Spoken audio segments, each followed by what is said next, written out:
Mi nieta dijo: «Abuelo, tu baúl apesta a viejo, igual que tú». Yo solo cerré la tapa y sonreí, porque ese baúl guardaba la verdad que podía destruir a medio pueblo, y ellos acababan de despertarla. Me llamo Mateo Reséndiz, tengo 78 años y toda mi vida trabajé como escribano en el Juzgado Municipal de Tlaxcala de Sierra. 42 años sentado detrás de ese escritorio de madera, registrando cada compraventa, cada disputa de tierras, cada pagaré que pasaba por mis manos. Cuando llegaron las computadoras, me jubilaron. Pero lo que nadie sabía es que me llevé algo que iban a tirar a la basura.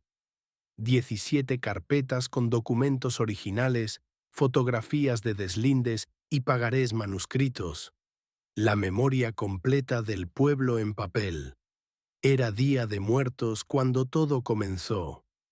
Mi casa en el centro del pueblo, 800 metros cuadrados que mi padre construyó con sus propias manos en 1952, se llenó de voces después de meses de silencio. Mis 3 hijos llegaron con sus familias, como cada año, pero esta vez traían algo diferente en los ojos, algo que olía a dinero. La cocina hervía con el aroma de mole poblano que había estado preparando desde la madrugada, siguiendo la receta que mi Consuelo perfeccionó durante nuestros 43 años de matrimonio. Ella murió hace 8 años, pero sus olores siguen vivos en esta casa.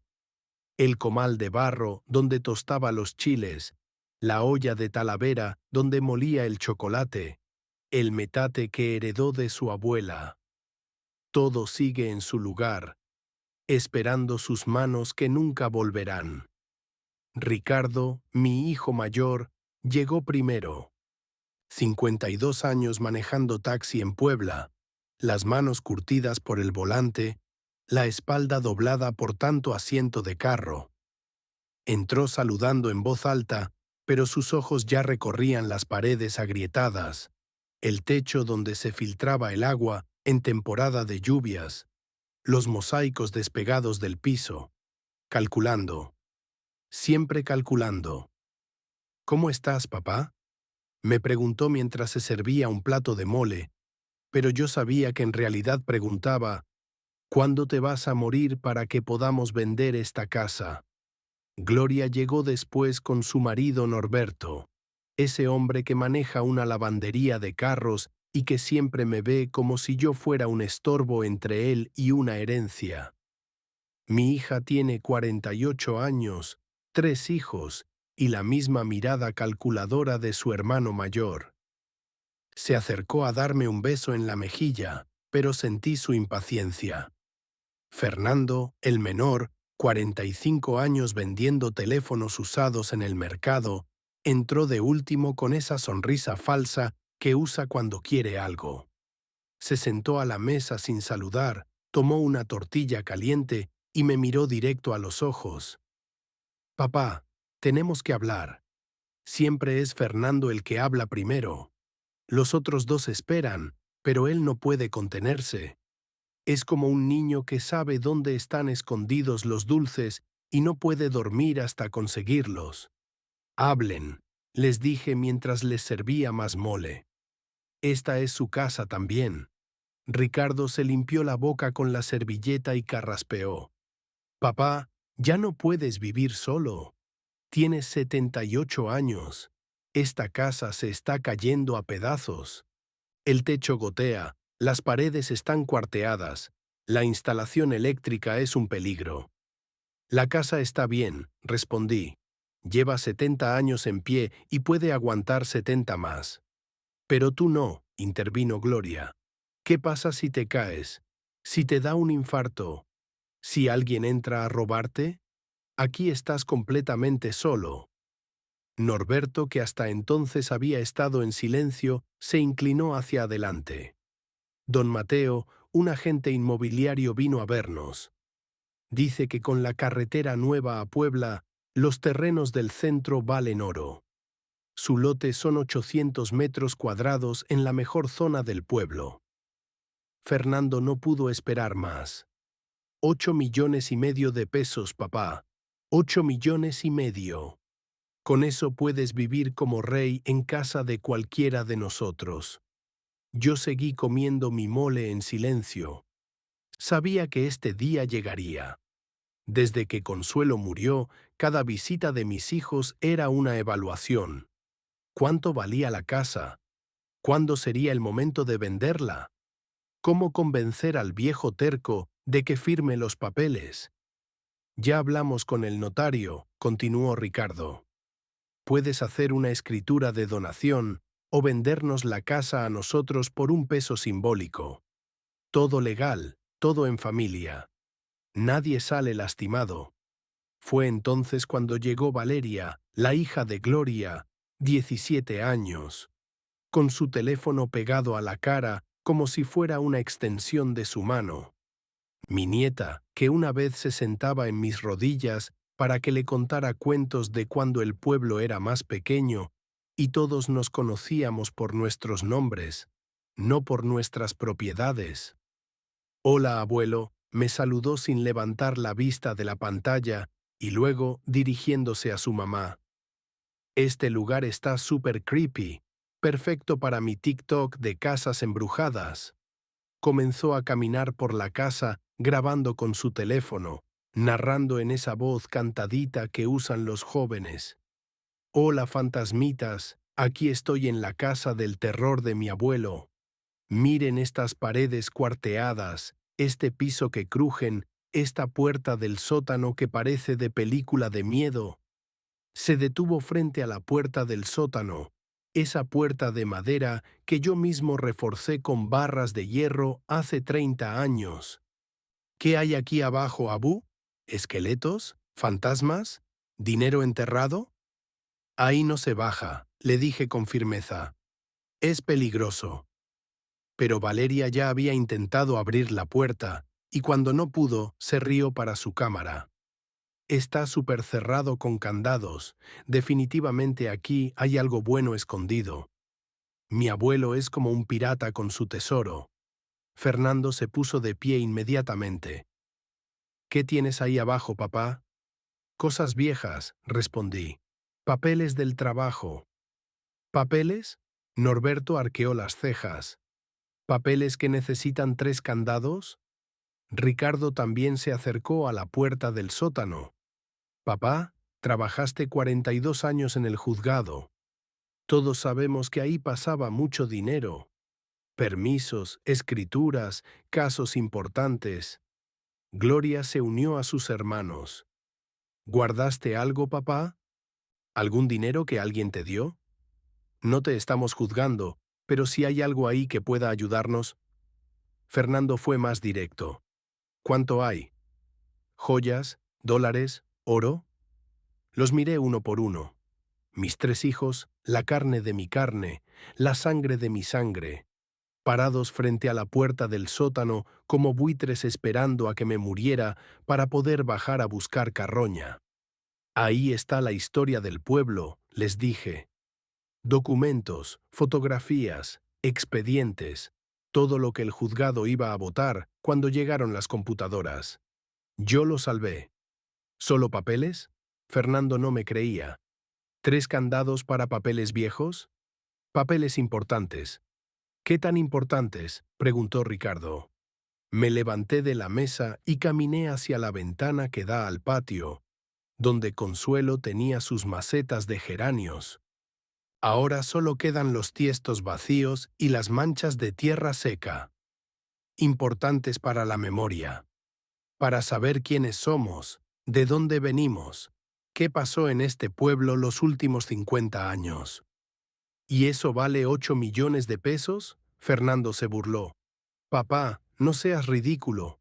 Si son solo papeles viejos, no hay problema en que los veamos. El baúl no se toca, dije sin voltearme.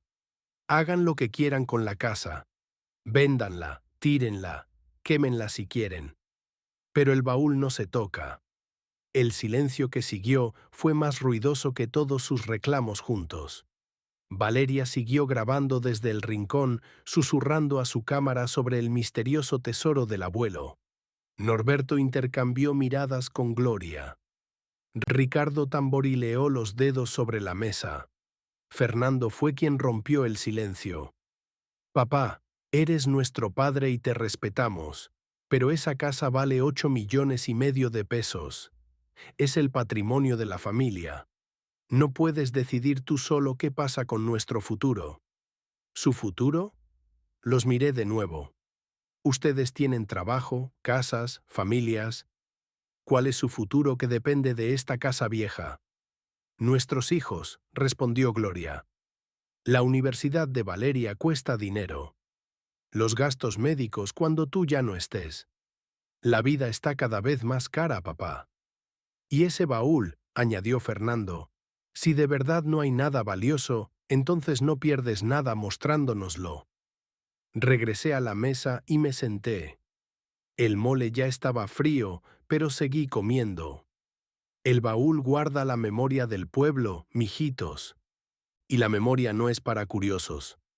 ¿Memoria de qué?, preguntó Ricardo, impaciente. De todo.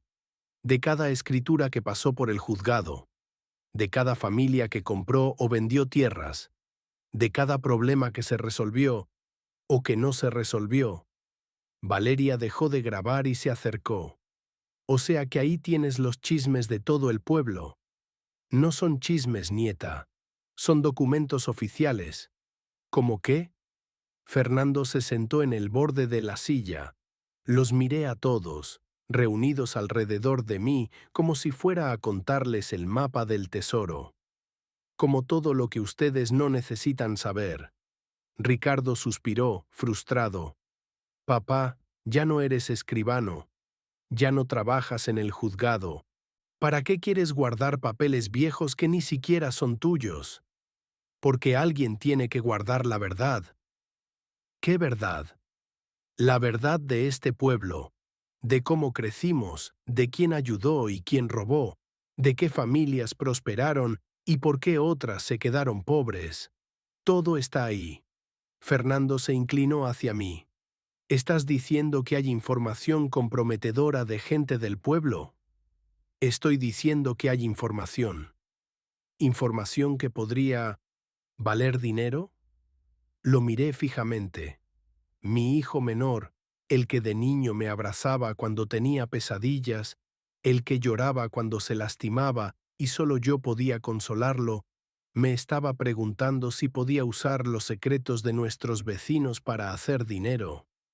El baúl no se toca, repetí, pero en sus ojos vi que ya era tarde. Había dicho demasiado. La curiosidad se había convertido en obsesión, y la obsesión, en mis hijos, siempre se convierte en acción. Valeria subió su video esa misma noche. La casa del horror de mi abuelo, parte 1. Abuelo, tu baúl apesta a viejo, igual que tú, pero estoy segura de que ahí hay algo jugoso. ¿Será dinero? ¿Será oro? ¿O serán los secretos más oscuros de nuestro pueblo? Comenten qué creen que hay ahí abajo. El video tuvo 3,000 reproducciones en 2 días. Y mis hijos comenzaron a planear. 2 semanas después, Fernando llegó a mi casa con una sonrisa que no me gustó nada. Era martes por la mañana. Yo acababa de terminar mi desayuno de café, con leche y pan dulce, cuando escuché su camioneta estacionarse afuera. Pero no venía solo. Norberto bajó del asiento del pasajero cargando una caja de herramientas que hacía demasiado ruido para contener solo destornilladores. «Buenos días, papá», me saludó Fernando, demasiado alegre para las 8 de la mañana. «¿Cómo amaneciste?» «Bien, hasta que llegaste tú con esa cara de travesura», le respondí mientras lavaba mi taza en el fregadero. «¿Qué traen ahí?» «Norberto va a revisar las tuberías del sótano», mintió Fernando con la naturalidad de quien ha practicado la mentira toda su vida. «Gloria dice que huele mucho a humedad cuando llueve». Norberto asintió, cargando su caja. «Sí, don Mateo, solo voy a echar un vistazo a las conexiones de agua. No se preocupe». Los conocía demasiado bien para creer esa historia. Fernando nunca se había preocupado por las tuberías de esta casa, y Norberto, que se la pasa lavando carros, no sabía ni cambiar un foco fundido. Pero era mi hijo, y Norberto era el marido de mi hija. ¿Qué podía hacer? ¿Correrlos de mi propia casa por sospechar? Está bien, les dije, pero tengan cuidado ahí abajo. Los escalones están flojos y no hay buena luz. Me fui a mi cuarto a buscar mi sombrero de palma. Cada mañana, a las 8:30, camino hasta la plaza para comprar el periódico en el puesto de don Chávez y después me siento en la banca de siempre a leerlo mientras veo pasar la vida del pueblo. Es mi rutina desde que Consuelo murió. Ella decía que los hombres sin rutina se convierten en fantasmas de sí mismos. Cuando salí de la casa, Fernando se despidió con la mano desde el patio. Nos vemos al rato, papá. Cuando regreses ya habremos terminado. Caminé las 4 cuadras hasta la plaza con el corazón inquieto. Algo en la sonrisa de Fernando, algo en la manera como Norberto evitó mirarme a los ojos, me decía que no iban a revisar tuberías. Pero ¿qué podía hacer un viejo de 78 años contra dos hombres decididos? Si querían entrar al sótano, iban a entrar. Si querían abrir el baúl, lo iban a abrir. Don Chávez me vendió el periódico como siempre, pero no pude concentrarme en las noticias. Las letras se movían frente a mis ojos mientras mi mente estaba en casa, imaginando lo que estarían haciendo Fernando y Norberto. Me senté en mi banca, la tercera desde la fuente, la que tiene una grieta en el respaldo que se ajusta perfectamente a mi columna después de 8 años de sentarme ahí cada mañana. Traté de leer sobre política, sobre el clima, sobre los precios del frijol y el maíz, pero cada 5 minutos miraba hacia la calle que lleva a mi casa, esperando ver humo o escuchar algún ruido extraño. ¿Y si de verdad estaban arreglando tuberías? ¿Y si yo era un viejo paranoico que ya no confiaba ni en sus propios hijos? Pero en el fondo sabía la verdad. Fernando había estado preguntando por el baúl desde el Día de Muertos. Había visto la obsesión crecer en sus ojos cada vez que me visitaba. Y Norberto siempre había sido un hombre de pocas palabras y muchas ambiciones. Si Fernando le había prometido una parte del tesoro que creían encontrar, no iba a dudar en ayudar. Regresé a casa 1 hora después. La camioneta de Fernando seguía estacionada afuera, pero no se escuchaba ruido desde el sótano. Entré por la puerta principal y grité: «¿Cómo van esas tuberías?». No hubo respuesta. Caminé hacia la puerta del sótano. Estaba entreabierta, lo que era imposible porque yo siempre la mantenía cerrada con candado. Bajé los escalones de madera que crujían bajo mis pies, los mismos escalones que construí con mis manos en 1975 cuando decidí hacer un sótano para guardar las herramientas de mi padre. Los encontré sentados en el suelo de tierra, rodeados de papeles. El baúl de hierro forjado que mi padre hizo en 1958 estaba abierto, con los 3 candados cortados tirados a un lado. Norberto tenía una amoladora eléctrica junto a él, todavía caliente, con olor a metal quemado. Fernando sostenía una carpeta manila en las manos, leyendo con los ojos muy abiertos. «¿Qué están haciendo?», pregunté, aunque ya sabía la respuesta. Fernando levantó la vista, y por primera vez en años vi vergüenza en su cara, pero solo por un segundo. Después volvió la expresión de decepción y frustración que había estado cargando toda su vida. «No hay dinero, papá», me dijo, agitando la carpeta. «No hay oro, ni joyas, ni dólares, solo papeles viejos y polvorientos». Norberto se puso de pie, quitándose el polvo de los pantalones. «Don Mateo, perdónenos. Fernando me dijo que usted había dado permiso». Mentira. Pero no dije nada. Me acerqué al baúl abierto y vi todo mi trabajo de 42 años esparcido por el suelo como basura. 17 carpetas que había organizado por años, por temas, por familias. Fotografías en blanco y negro de deslindes de terrenos. Copias al carbón de escrituras. Pagarés manuscritos. Testimonios de testigos. Todo lo que había salvado del juzgado cuando llegaron las computadoras. ¿Ya revisaron todo?, pregunté con calma. Fernando asintió, frustrado. Es pura basura, papá. Papeles que no valen nada. ¿Por qué los tienes guardados como si fueran tesoros?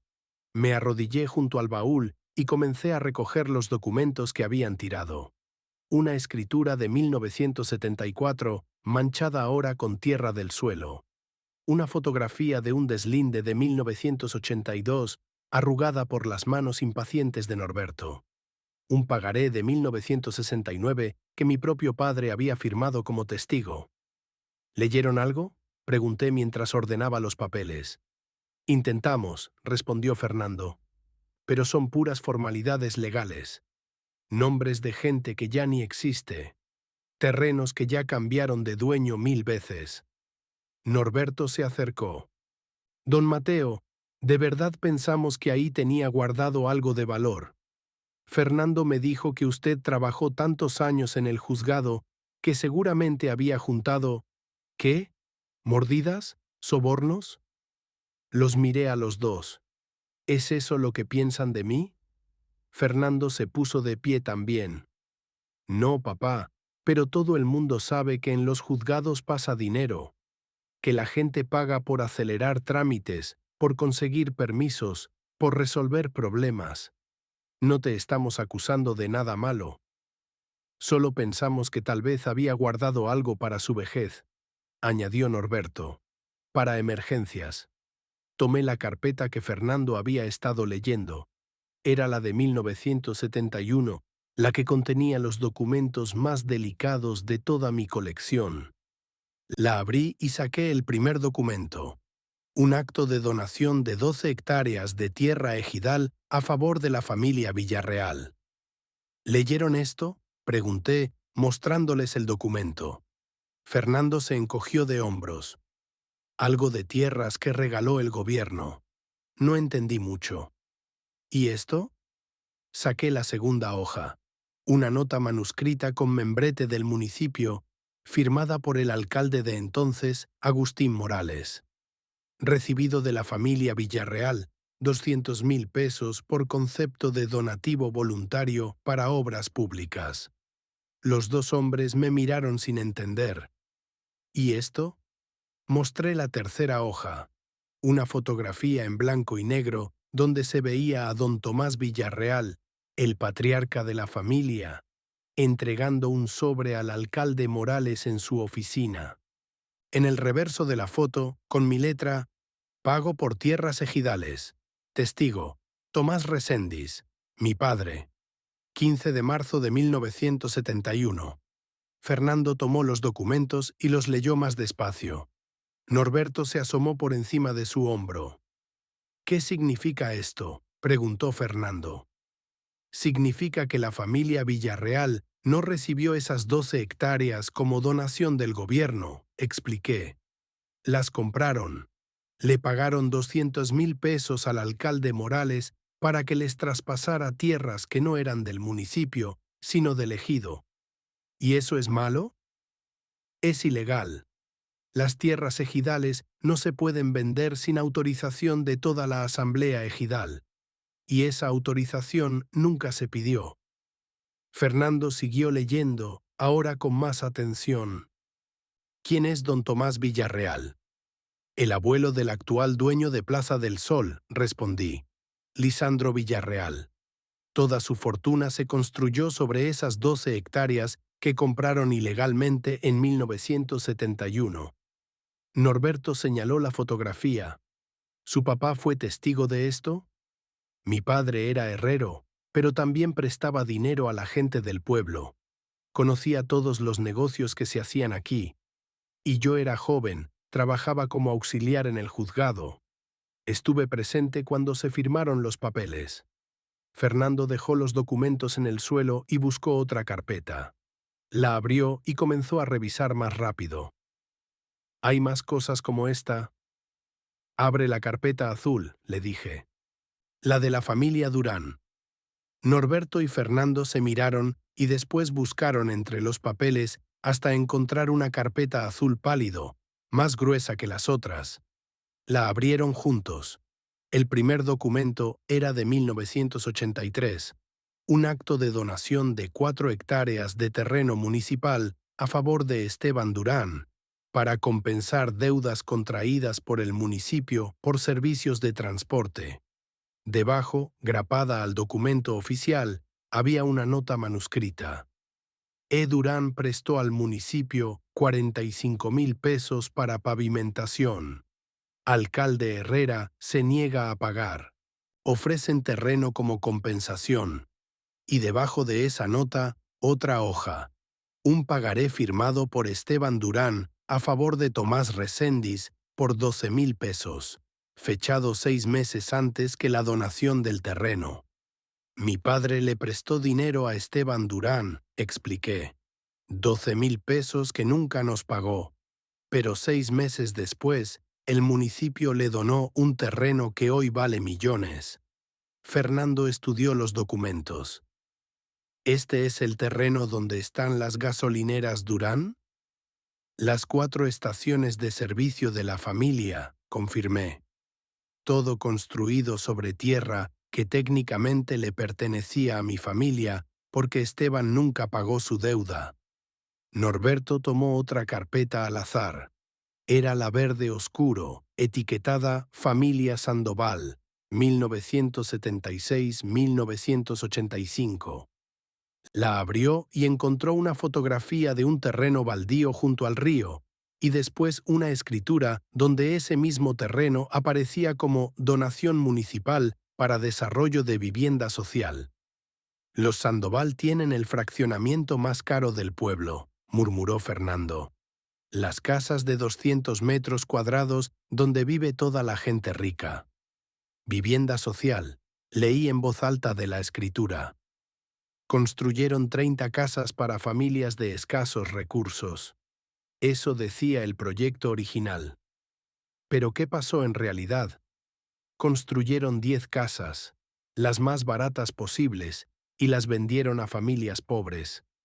Con ese dinero compraron más terreno al lado y construyeron las casas grandes para ricos. Todo legal, según los papeles.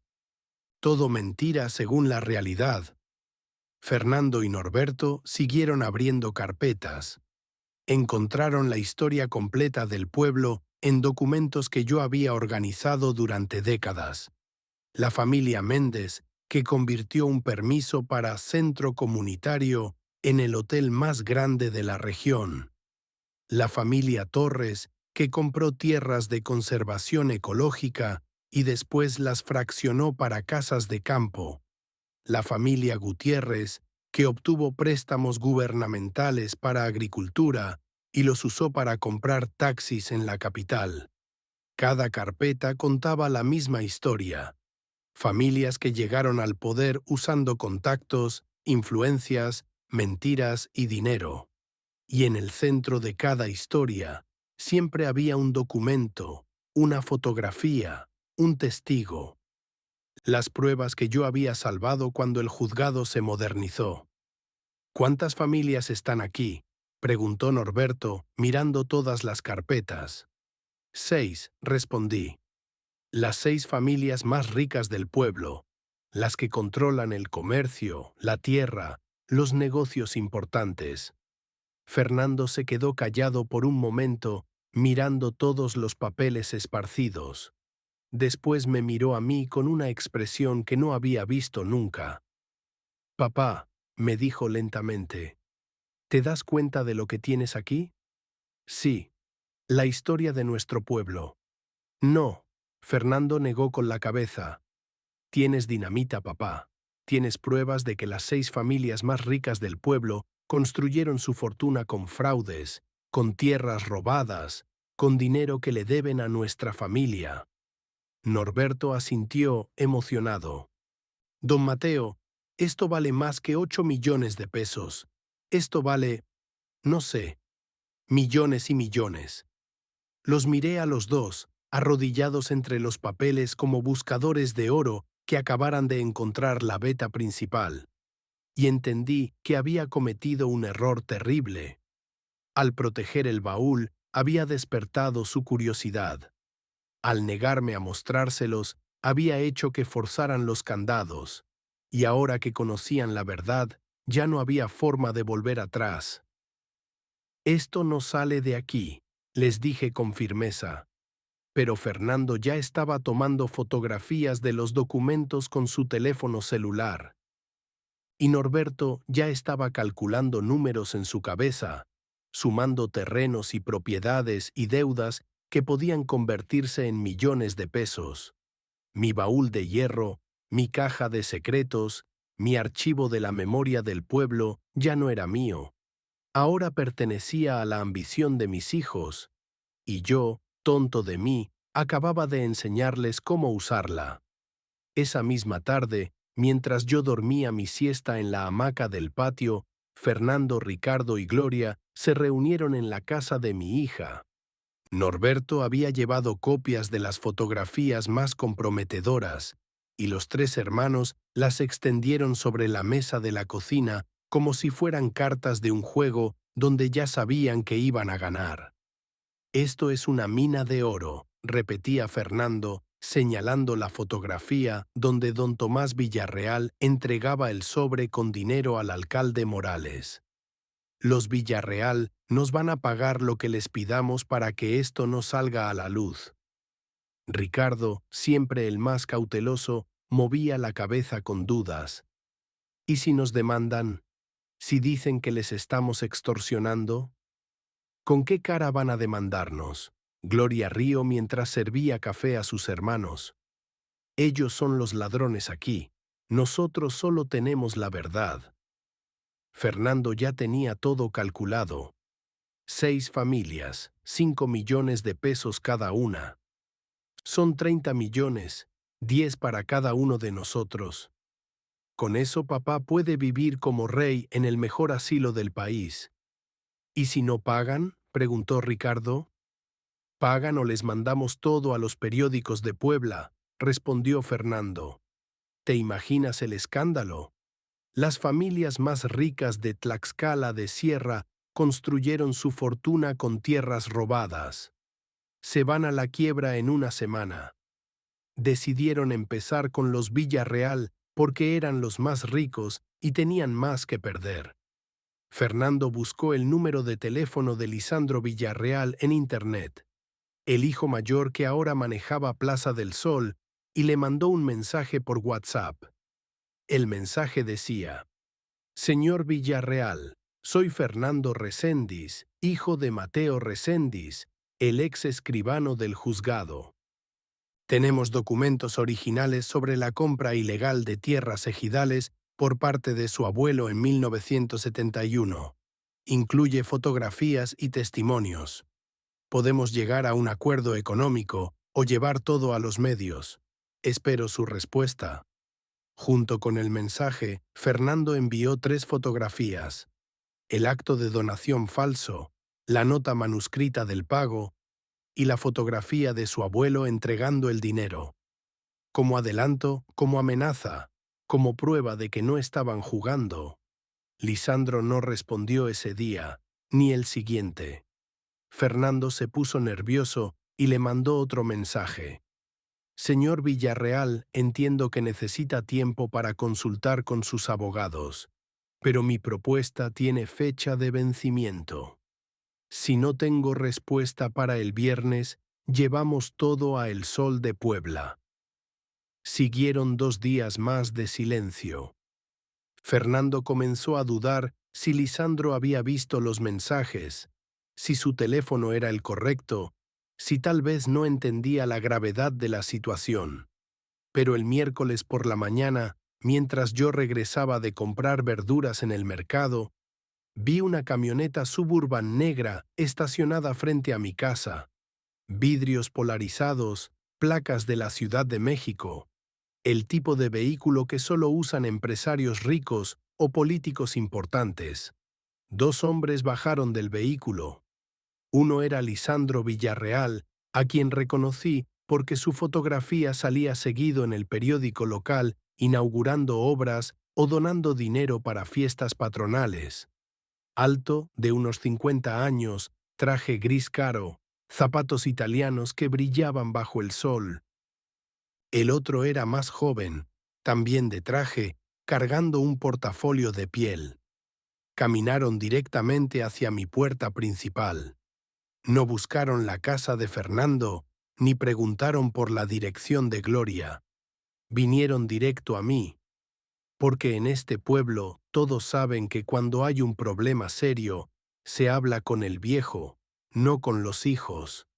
Toqué la puerta con golpes firmes, como gente que está acostumbrada a que le abran inmediatamente. Dejé las bolsas del mercado en la cocina y fui a abrir. «Buenos días, don Mateo», me saludó Lisandro con una sonrisa que no llegaba a sus ojos. «Soy Lisandro Villarreal. Creo que ya sabe por qué estoy aquí». «No tengo idea», mentí, invitándolos a pasar. «Pero adelante, la casa es suya». El hombre más joven se presentó como licenciado Herrera, abogado de la familia Villarreal.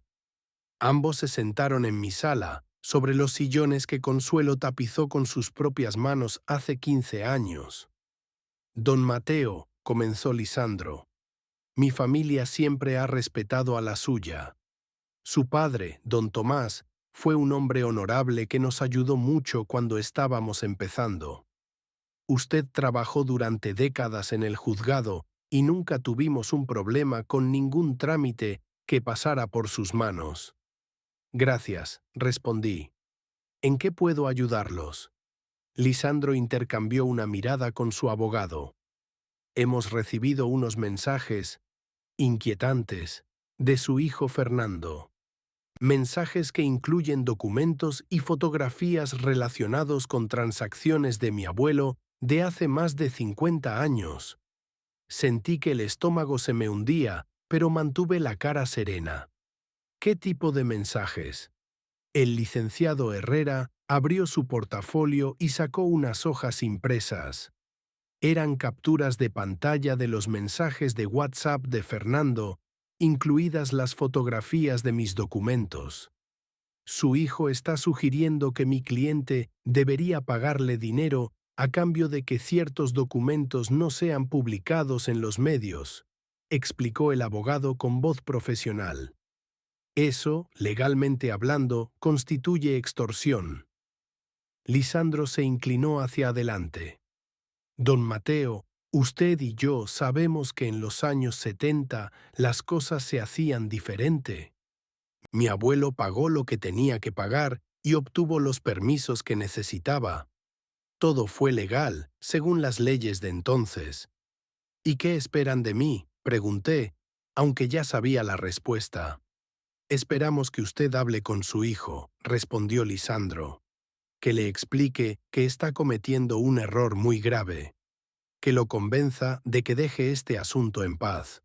El licenciado Herrera añadió: «Don Mateo, la extorsión es un delito federal. Su hijo podría ir a la cárcel por varios años. No queremos llegar a eso, pero si continúa con estas amenazas, no tendremos opción».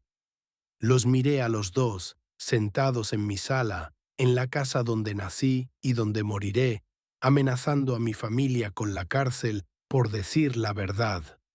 Lisandro con su traje de 5,000 pesos, su abogado con su portafolio de piel italiana, viniendo a intimidar a un viejo de 78 años.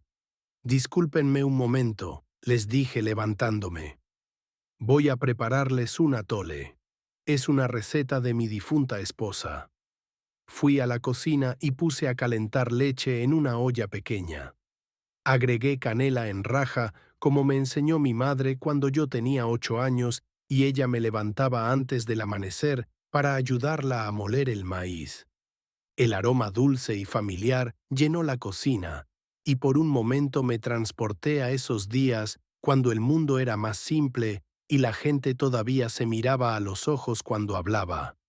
Mi madre, Esperanza, murió cuando yo tenía 17 años, pero todavía puedo verla parada junto a la estufa de leña, moviendo el atole con una cuchara de madera mientras me contaba historias del pueblo.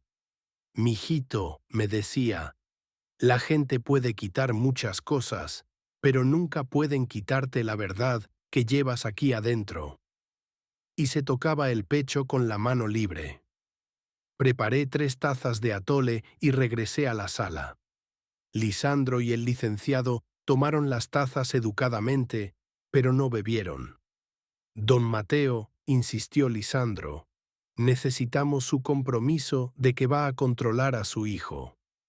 Tomé un sorbo de mi atole. Sabía exactamente cómo el que hacía mi madre. Su abuelo, le dije después de un momento. Don Tomás Villarreal era un hombre trabajador. Llegó aquí sin nada en los años 50.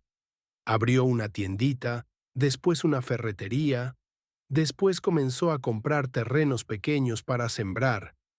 Lisandro asintió, impaciente.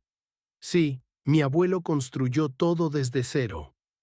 Era un hombre honesto, continué. Cuando le compraba fierro a mi padre para sus construcciones, siempre pagaba en efectivo y a tiempo.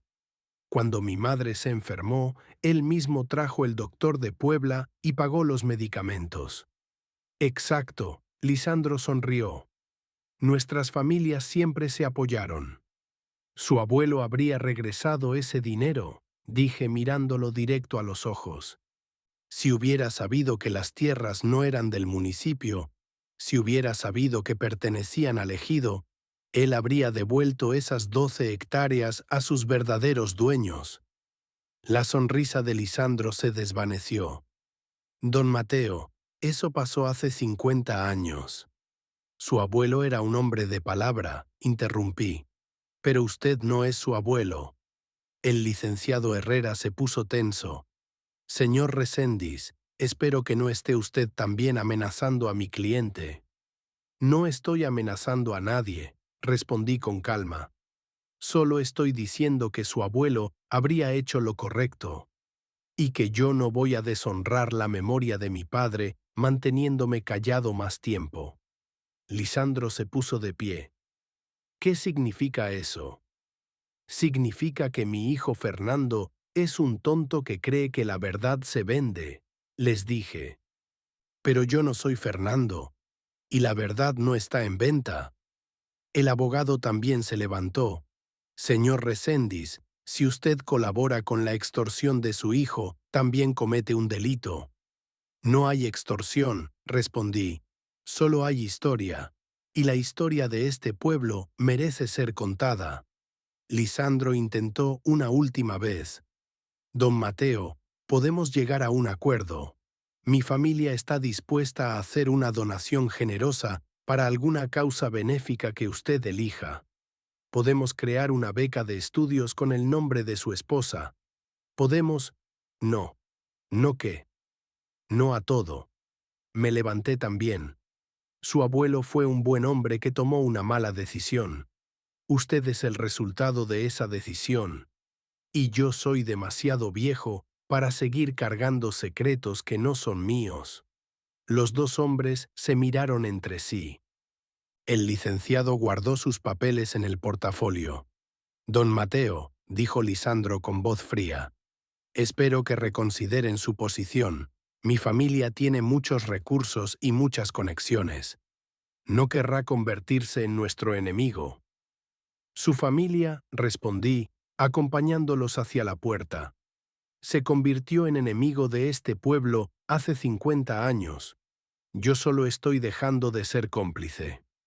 Después de que se fueron, me quedé sentado en mi sillón, terminando mi atole, pensando en mi madre y en su cuchara de madera, en las historias que me contaba sobre gente que elegía el camino fácil y después se perdía en él para siempre. Fernando había comenzado algo que no sabía cómo terminar, pero yo sí sabía, y no iba a ser con dinero debajo de la mesa, ni con secretos guardados para siempre, ni con amenazas en salas elegantes. Iba a ser con la verdad, toda la verdad, puesta donde todo el pueblo pudiera verla. Porque mi madre tenía razón. La gente puede quitarte muchas cosas, pero nunca pueden quitarte la verdad que llevas aquí adentro. Y yo había cargado esa verdad durante 50 años. Ya era hora de dejarla libre. Al día siguiente, cuando el sol apenas comenzaba a calentar las tejas de mi tejado, tomé una decisión que había estado madurando en mi pecho desde la visita de Lisandro Villarreal. Me levanté más temprano que de costumbre, antes de que cantaran los gallos de doña Carmen, y caminé hasta la casa de don Aurelio, mi vecino de toda la vida. Don Aurelio tiene 82 años y espalda de toro, forjada en 60 años de trabajar la tierra. Cuando toqué su puerta, ya estaba despierto, tomando café negro en un jarrito de peltre como los que usábamos cuando éramos jóvenes. Mateo, me saludó. ¿Qué te trae por aquí tan temprano? ¿Pasó algo? Aurelio, le dije, necesito que me ayudes a cargar algo pesado hasta el Palacio Municipal. No me preguntó qué, ni por qué, ni para cuándo. Así somos los hombres de nuestra generación. Vamos por los muchachos, me respondió, refiriéndose a Sebastián y Joaquín, sus hijos menores que todavía viven con él. Una hora después, 4 hombres estábamos parados frente al baúl de hierro forjado en mi sótano. Don Aurelio silbó bajito cuando vio el tamaño de la caja que mi padre había construido en 1958. ¿Qué diablos guardas aquí, Mateo? ¿Los huesos de todos los santos? Algo parecido, le respondí mientras cerraba la tapa y ponía un candado nuevo que había comprado esa mañana. La historia completa de este pueblo. Sebastián, que tiene 35 años y músculos de cargador, intentó levantar una esquina del baúl. Madre Santa, esto pesa como una tumba. 90 kilos, les dije. Mi padre lo hizo para que durara eternamente. Entre los 4 lo subimos por los escalones del sótano, centímetro a centímetro, parando cada 3 escalones para respirar. Don Aurelio gruñía con cada paso, pero nunca se quejó. Los verdaderos amigos nunca preguntan por qué cuando necesitas ayuda. Cuando llegamos al patio, don Aurelio finalmente preguntó: ¿A dónde lo llevamos exactamente? Al Palacio Municipal. Vamos a hacer una donación. Joaquín, el hijo menor de Aurelio, de apenas 28 años, me miró extrañado. ¿Don Mateo va a donar el baúl? Voy a donar lo que contiene, le expliqué. Y también esta casa. Los 4 hombres se quedaron callados. Don Aurelio me estudió con esos ojos claros que habían visto nacer y morir a 3 generaciones del pueblo. ¿Estás seguro, hermano?, me preguntó usando la palabra que reservamos para las decisiones más importantes de la vida. Nunca he estado más seguro de nada.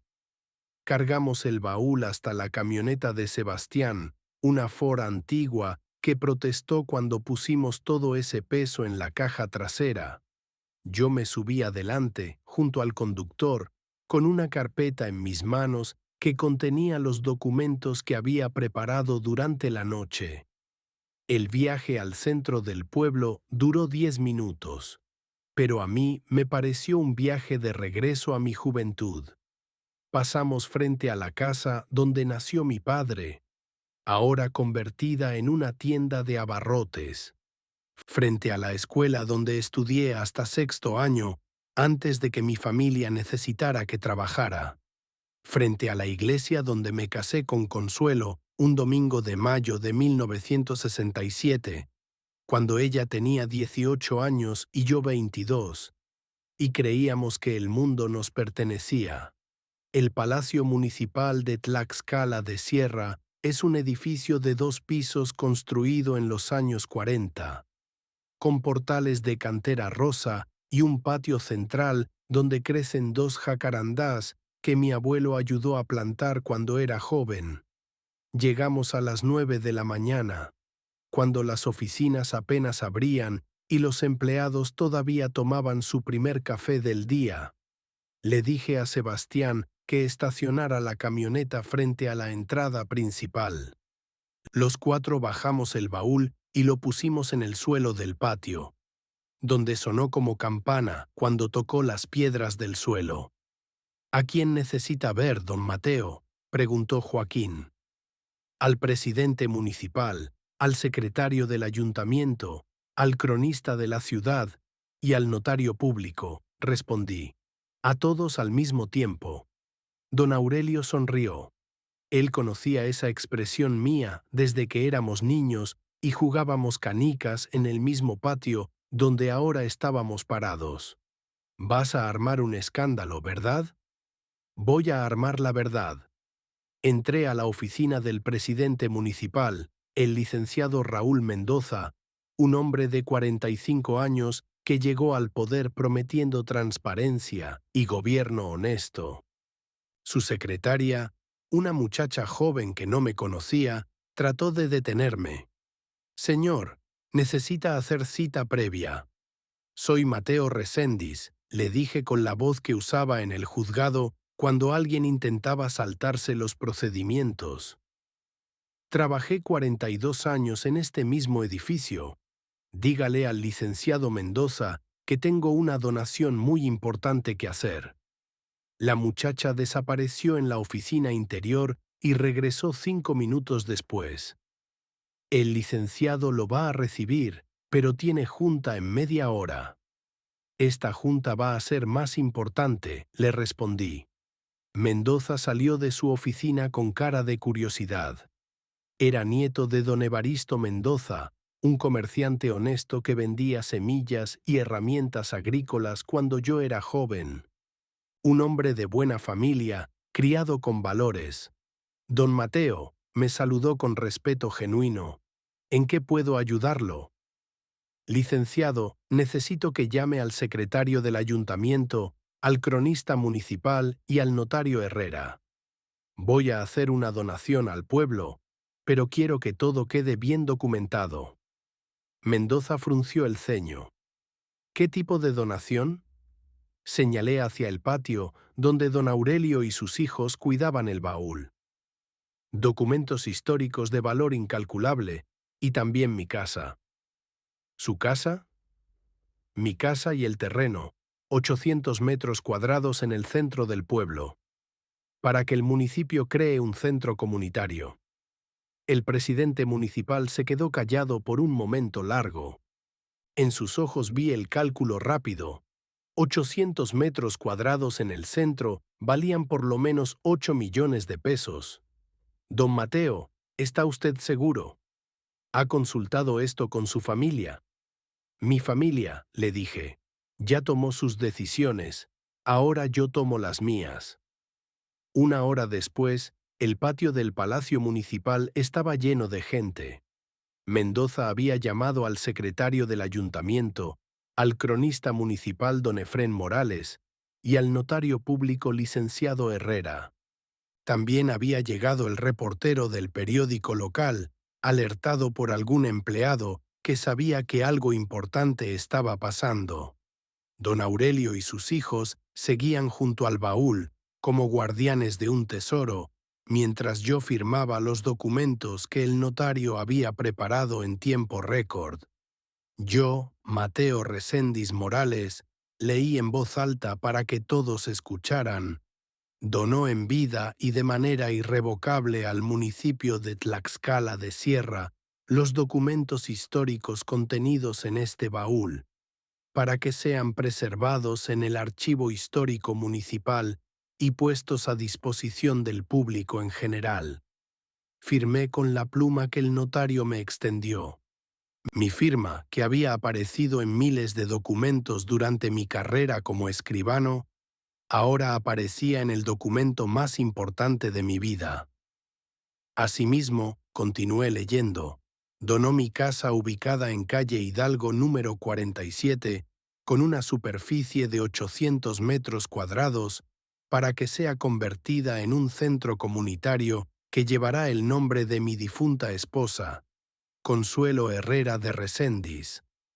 El cronista municipal, don Efrén, un hombre de mi edad que conocía toda la historia del pueblo, me miraba con ojos brillantes. Él entendía la magnitud de lo que estaba pasando. Don Mateo me preguntó cuando terminé de firmar: ¿puedo preguntarle qué contiene exactamente ese baúl? La memoria de este pueblo, don Efrén. 50 años de documentos oficiales que salvé cuando el juzgado se modernizó. Escrituras, fotografías, testimonios, pagarés. Todo lo que alguien pensó que podía tirarse a la basura. El reportero del periódico levantó la mano. ¿Documentos de qué tipo, don Mateo? De todo tipo: compraventas de terrenos, permisos municipales, préstamos entre particulares, la historia completa de cómo creció este pueblo, quién ayudó a construirlo y quién se aprovechó de él. Fue entonces cuando apareció Fernando. Había recibido la llamada de alguien que lo vio cargando el baúl en la mañana y llegó corriendo al palacio municipal con los ojos desorbitados. «Papá», gritó desde la entrada del patio, «¿qué estás haciendo?» Me volví a mirarlo. Mi hijo menor, de 45 años, parado en la entrada como un niño al que le hubieran robado sus juguetes. «Estoy donando la historia del pueblo a su pueblo», le respondí con calma. Fernando se acercó corriendo, empujando a la gente que se había reunido para ver la ceremonia. «Esos documentos son nuestros, esa casa es nuestra herencia». «No, mijito», le dije sin alzar la voz.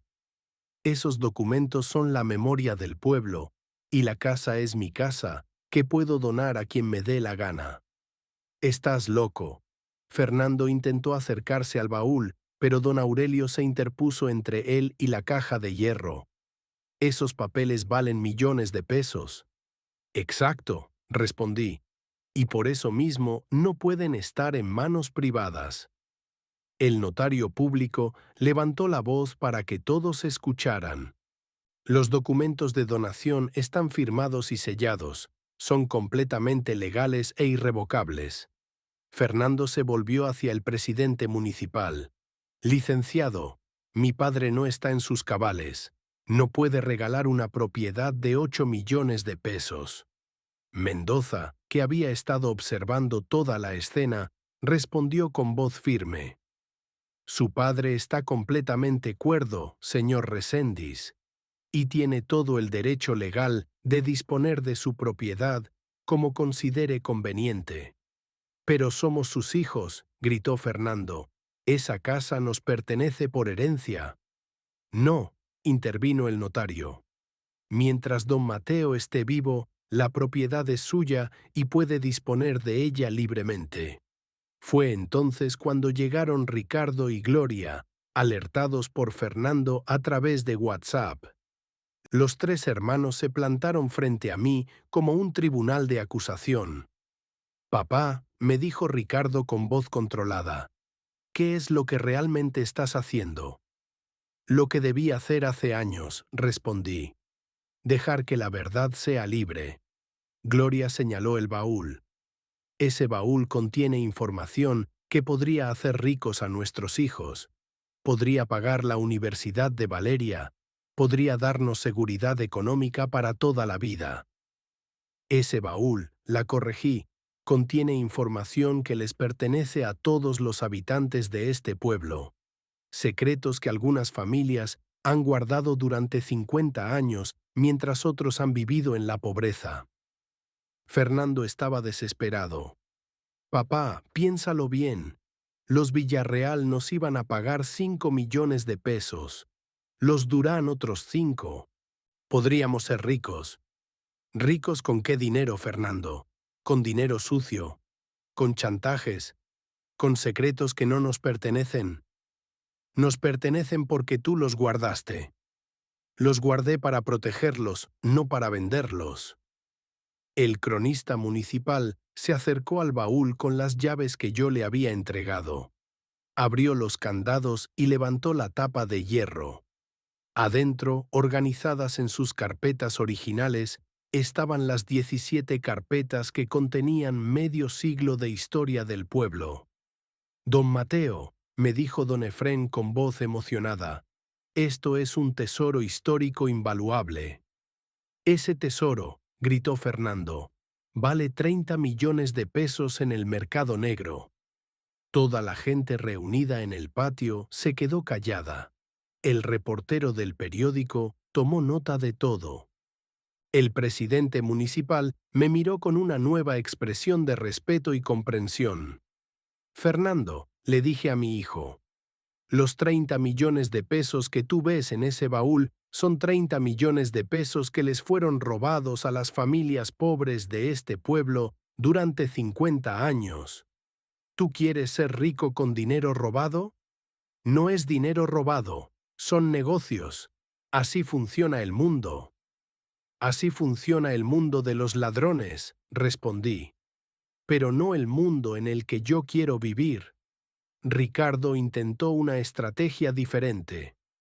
«Papá, si donas los documentos al municipio, las familias ricas van a encontrar la manera de hacer que desaparezcan. Van a sobornar a alguien, van a robar el archivo, van a quemar todo. Pero si nosotros los controlamos, podemos asegurar que la justicia se haga». «¿Qué justicia, Ricardo? ¿La justicia de extorsionar a 6 familias para hacernos ricos? ¿Esa es tu idea de justicia?» Gloria se puso a llorar. «Papá, nosotros no somos ricos. Ricardo maneja taxi. Yo tengo 3 hijos que mantener. Fernando apenas gana para vivir. ¿Por qué prefieres ayudar a extraños antes que a tu propia familia?» Sus lágrimas me dolieron más que todos los gritos de Fernando. Pero ya había tomado mi decisión, y las decisiones importantes no se cambian por lágrimas. «Gloria», le dije con suavidad, «yo no estoy eligiendo entre ustedes y los extraños.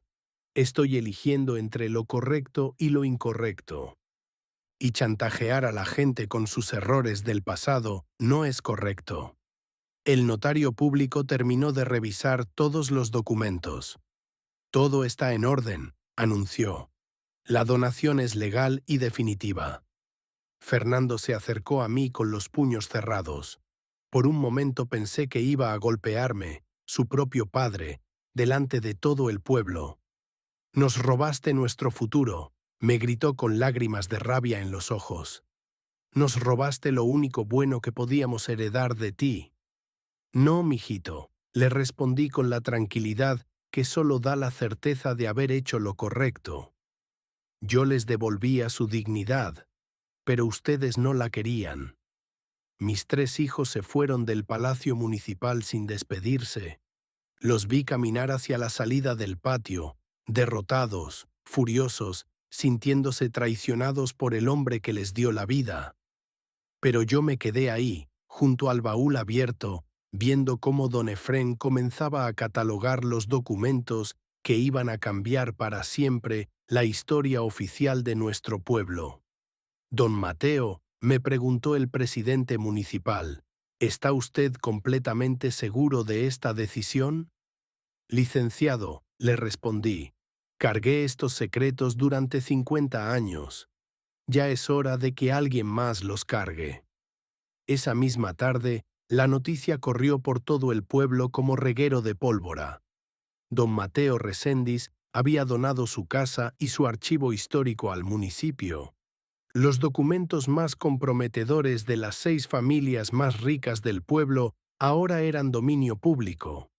A las 6 de la tarde, el teléfono del presidente municipal no paraba de sonar. 6 meses después del día en que doné mi baúl al pueblo, estoy sentado en la misma silla de siempre, en la misma mesa de siempre, pero ya nada es igual. Por la ventana de mi cuarto veo el jardín que antes era mi patio trasero, donde ahora crecen rosas blancas que plantó doña Elena, la nueva encargada del centro. y donde antes estaba la entrada al sótano con su puerta de madera reforzada, ahora hay una escalera de caracol que baja a lo que todos llaman la biblioteca de Don Mateo. El Centro Comunitario Consolación Reséndiz abrió sus puertas el 15 de agosto, día de la Asunción de María, que era la fecha favorita de mi Consuelo para hacer sus tamales especiales. 14 millones de pesos habían llegado en donaciones voluntarias de las 6 familias que aparecían en mis documentos. Lisandro Villarreal fue el primero en mandar un cheque, acompañado de una carta donde explicaba que quería contribuir al desarrollo social del pueblo que tanto amó su abuelo. Los Durán donaron 2 millones para la construcción de la cocina comunitaria. Los Sandoval pagaron por todos los muebles nuevos. Los Méndez, los Torres y los Gutiérrez se repartieron el resto de los gastos como si estuvieran comprando su lugar en el cielo. ¿Sabe qué, don Mateo? Me había dicho el presidente municipal 2 meses antes, cuando llegó el último cheque. Nunca había visto a los ricos del pueblo tan generosos con las causas sociales. La culpa es una palanca muy poderosa, licenciado, le respondí. Mueve más dinero que todas las campañas de caridad juntas. Ahora, cada mañana a las 7, me despierto con el aroma del atole que hierve en la cocina comunitaria. Doña Elena llega antes que nadie para preparar el desayuno de los viejos solitarios del pueblo, y siempre usa la receta que le enseñé de mi madre. Leche entera, canela de Ceilán, azúcar morena y una pizca de sal que hace la diferencia entre un atole bueno y un atole que te abraza el alma. A las 8 en punto comienzan a llegar. Primero don Pascual, que perdió a su esposa el año pasado y desde entonces habla solo. Después don Carmelo, que nunca se casó y vivía como ermitaño en una casita de adobe hasta que sus rodillas dejaron de obedecerle. Luego doña Remedios, viuda hace 15 años, que criaba gallinas hasta que sus hijos la convencieron de venderlas, porque ya estaba muy grande para esos trabajos. Uno por uno van llegando hasta que somos 12 ancianos reunidos alrededor de la mesa grande que Lisandro Villarreal mandó hacer con madera de caoba. 12 solitarios que encontramos en esta cocina lo que perdimos en nuestras casas vacías, voces humanas que nos reconocen, nombres que pronuncian el nuestro, historias que se cruzan y se confirman, risas que no tienen que fingirse. Mateo, me dice don Pascual cada mañana mientras sopla su atole, cuéntanos otra vez eso del baúl. Y yo les cuento. Les cuento de mi padre el herrero, que soldó cada esquina de esa caja de hierro como si fuera a guardar los tesoros del rey. Les cuento de los 42 años que pasé detrás del escritorio del juzgado, registrando las ambiciones y las traiciones de este pueblo. Les cuento de la noche que decidí que la verdad pesaba más que el dinero, y del día que mis propios hijos me miraron como si fuera su enemigo. ¿Y no te arrepientes?, me pregunta doña Remedios, que conoció a Consuelo desde niñas. Tus hijos no te hablan desde hace 6 meses. Mis hijos perdieron un padre el día que decidieron chantajear con la verdad, le respondo. Pero yo gané 11 hermanos el día que ustedes comenzaron a venir aquí. Don Carmelo, que era carpintero antes de que la artritis le torciera las manos, sonríe desde su silla de ruedas. Hermano Mateo, ¿sabes lo que me gusta más de este lugar? ¿Qué, hermano Carmelo? Que aquí nadie cuenta los días que le quedan. Todos contamos las historias que nos faltan por contar. Después del desayuno, algunos se van a sus casas para la siesta de media mañana. Otros se quedan para el taller de tejido que doña Elena organiza en la sala principal. Yo bajo a la biblioteca, donde el viejo sótano se ha convertido en algo que jamás imaginé cuando guardé ahí mi primer documento en 1981. Las paredes de adobe están forradas con estantes de madera que don Raúl, el hijo de don Carmelo, construyó sin cobrarnos un peso. En esos estantes están las 17 carpetas de mi archivo, pero ya no solas. El presidente municipal consiguió fondos estatales para digitalizar todos los documentos, y ahora cada escritura, cada fotografía, cada pagaré manuscrito existe también en una computadora donde cualquier persona puede consultarlo. Pero lo más hermoso no son los documentos históricos. Lo más hermoso es la mesa redonda que pusimos en el centro de la biblioteca, donde cada tarde se juntan los estudiantes de la preparatoria a hacer sus tareas. Los mismos muchachos que antes no sabían ni cuándo se fundó el pueblo, ahora vienen a buscar información sobre sus propias familias en mis archivos. Don Mateo, me preguntó hace una semana Alejandra, una muchacha de 17 años, nieta de don Pascual, ¿es cierto que mi bisabuelo le prestó dinero a los Durán para abrir su primera gasolinera? Le mostré el pagaré original, firmado en 1954, donde Esteban Durán reconocía una deuda de 5.000 pesos con Teófilo Mendoza, el bisabuelo de Alejandra. 5.000 pesos de entonces equivalen a unos 200.000 pesos de ahora, le expliqué. Tu bisabuelo nunca cobró esa deuda. Los ojos de Alejandra se llenaron de lágrimas, no de tristeza, sino de orgullo. O sea que mi bisabuelo ayudó a construir este pueblo.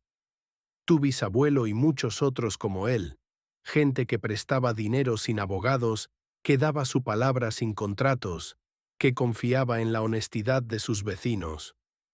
Ese mismo día, Alejandra subió un video a su TikTok contando la historia de su bisabuelo prestamista. Mi familia no es rica, decía mirando a la cámara, pero somos parte de la historia de este pueblo, y eso vale más que cualquier herencia. El video tuvo 800 likes, no muchos para los estándares de Internet, pero suficientes para que otros jóvenes del pueblo comenzaran a interesarse por sus propias historias familiares.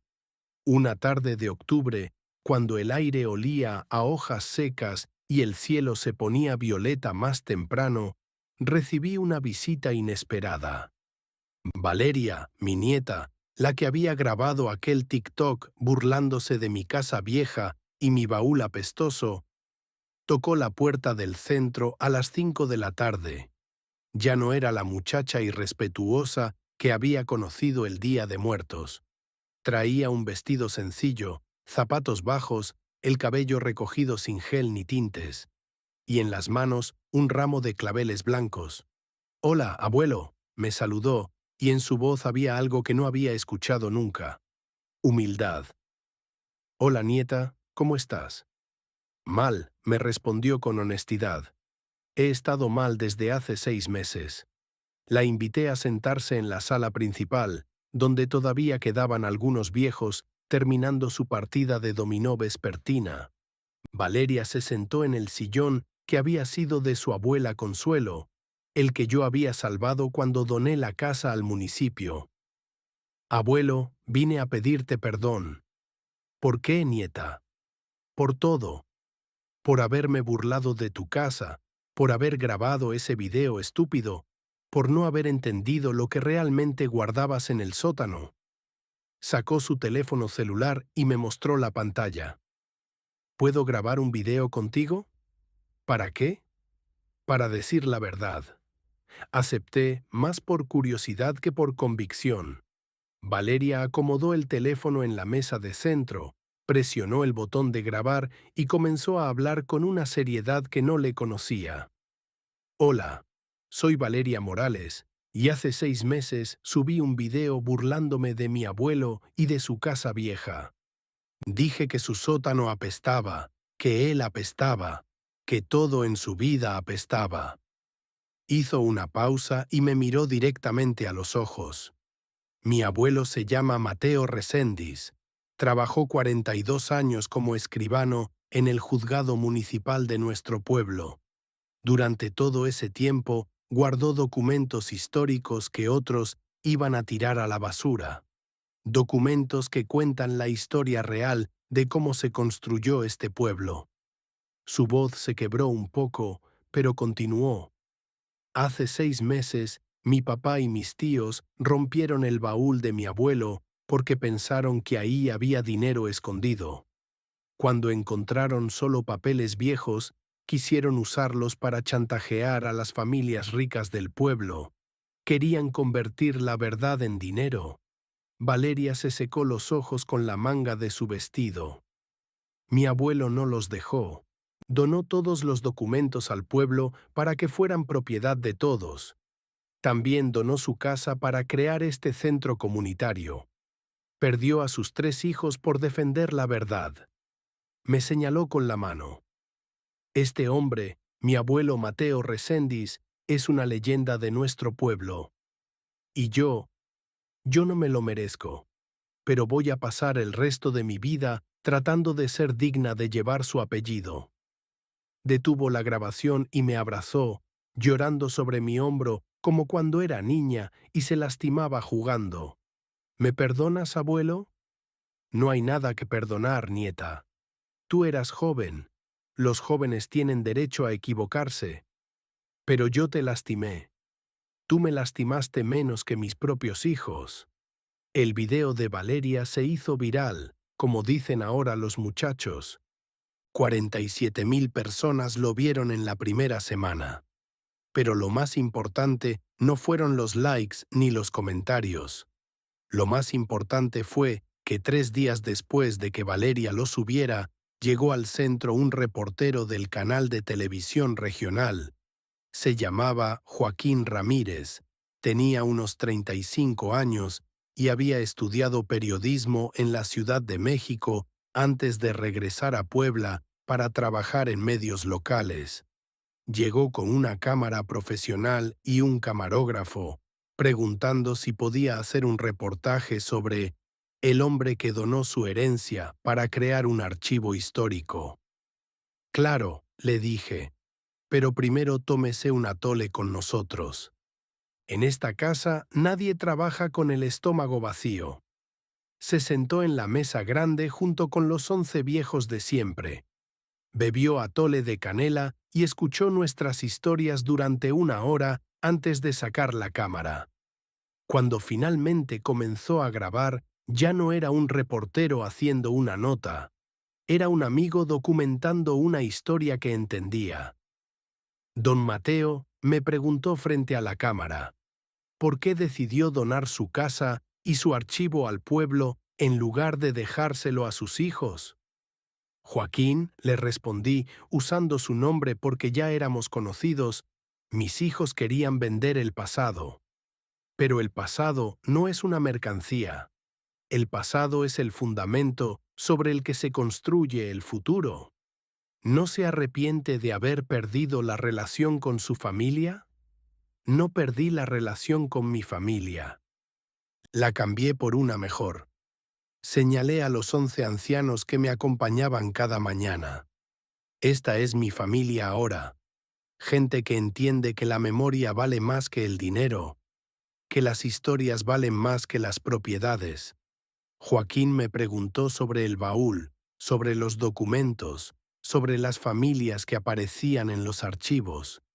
Le conté todo, sin omitir nada, pero también sin rencor.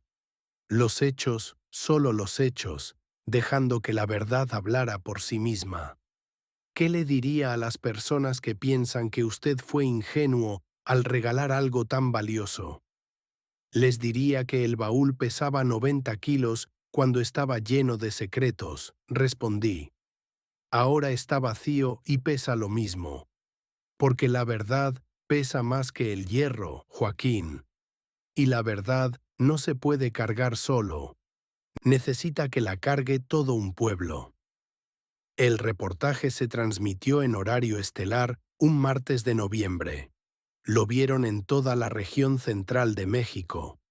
A la semana siguiente, comenzaron a llegar visitantes de otros pueblos, estudiantes de historia, investigadores, periodistas de periódicos nacionales.